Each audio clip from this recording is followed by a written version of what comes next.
After this terrible earthquake that hit Haiti in January 2010, I was sent there as the #2 official in the peacekeeping mission. I ended up working very closely with the U.S. military that was deployed there. President Obama sent more than 20,000 U.S. soldiers, sailors, airmen, Marines down to help out the country. It was a terrible tragedy, but it's a very good example of how the United States and the United Nations worked very well together to help a country after such a huge disaster with over 200,000 people who lost their lives. As an American who used to work in the Defense Department and who used to work at the National Security Council under President Clinton and President Bush, I was very familiar with the United States government apparatus, how it worked, as well as with the U.S. military.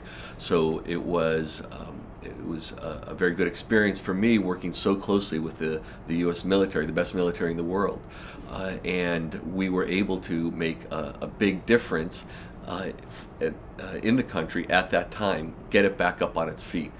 Since then, there's been a presidential election. A new president was just inaugurated a couple weeks ago. Already, he's bringing, I think, some quite significant changes to the country. The U.S. troops have all gone home a long time ago, but the United Nations is still on the ground, supporting the government in its efforts to really build a stable, prosperous country. A lot of the work that needs to be done doesn't involve the United Nations. It's about job creation, for instance, and building a sustainable economy.